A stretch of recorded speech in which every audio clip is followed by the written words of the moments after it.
Jama'a assalamu alaikum, barkanmu da sake kasancewa da ku a cikin wannan tasha tamu mai albarka ta Arewa Star.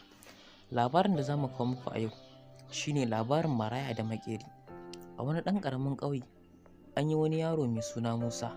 Shi dai Musa ya kasance yaro ne mai hazaƙa, wanda ya kasance mahaifiyarsa ta haife shi ne bayan babansa ya rasu da shekara ɗaya, ko kuma na ce da wasu watanni, don ba a cika shekara ɗaya ba. Mahaifiyarsa ta sha wahala matuƙa wurin kulawa da Musa, wanda har mutane suke tunanin cewa ita ko wannan mata da wannan yaro wace irin rayuwa za su ƙare a ciki. Musa yaro ne mai matuƙar hazaƙa. Bayan tasowarsa ya kasance baya taɓa ganin wani a cikin wani yanayi bai taimake shi ba. Musa ya kasance yaro mai matuƙar taimako da tausayin manya da ma yara ƙanana. Ta kai cewa Musa ko yaro ya gani zai taimaka mai, haka idan babba ya gani yana tafi hanya zai iya taimaka mai raka shi zuwa inda zai ci. Bayan na Musa ya kasance yaro mai son neman na kanshi, yana da ƙwazo matuƙa.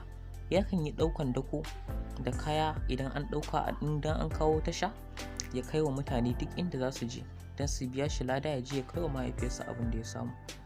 Amma duk da haka wannan abu da yake yi ya sa Musa yana ta tunanin a ina zai samu abin da zai yi wanda ya fi wannan.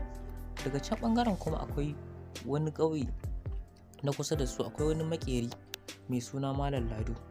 Maƙeri ne babba, ya kasance kowa ya san shi, ana matuƙar alfahari da shi a ɓangaren ƙira. To sai Musa ya ji labarinsa a maƙotan ƙauye, inda Musa ya ƙoƙarin zuwa don ya tambayi wannan maƙeri don Allah ya koya mishi. Musa ya yi tattaki har zuwa wannan ƙauye, ya je ya samu wannan maƙeri mai suna Malam Lado. Ya durƙusa a gabansa yana roƙon shi akan ya taimake shi ya koya mai harkar ƙira. Malam Lado ya gaya Musa wannan harka ba harka ce da za a yi wasa ba, sai mutum ya jajirce sosai don ganin ya zama wani. Ba a raina sana'a a wannan lokaci. Musa ya dage sosai, inda Malam Lado ya ga ƙwarewarsa ya fara koya mai ƙira. Bayan wani lokaci Musa yana ta taya Malam Lado ƙira, yana mai zuga, yana hura mai wuta, sannan yana taya shi bubbuga ƙarfe. Musa ya ɗauki tsawon lokaci tare da Malam Lado suna wannan harka. Aƙalla sun shafa kimanin shekaru masu yawa, don aƙalla sun kai kusan shekara 3 zuwa 4 suna wannan aiki. Amma Musa sai ya ga bai abin da ya koya, ba a koya mai komai na sirrin ƙira ba. Sai wata rana ya zo ya samu Malam Lado ya tambaye shi, wai don Allah menene yasa har yanzu baka koya min harkar ƙira ba? Yanzu shekara na 4 kenan ina koyan aiki, amma ba abin da na sani, ba abin da ka koya min. Sai Malam Lado ya ce Musa, duba hannunka. Sai ya ga hannunsa ya yi kanta. Ya ce to wannan ita shine abin da ka koya, shine ribarka. Ya ce yanzu zan koya ma sabga hanyar abin da zaka koya a ƙira.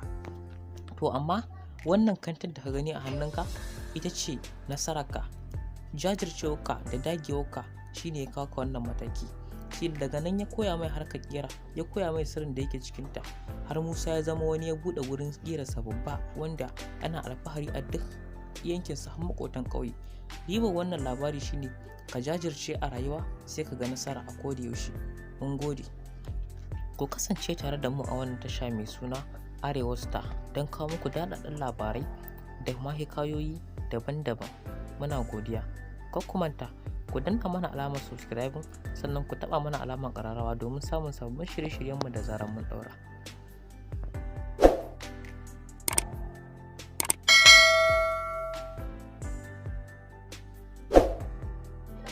Mun gode da bamu lokacin ku da kuka yi. Idan kuna son ci gaban wannan labari, ku faɗa mana a comment section. Mun gode.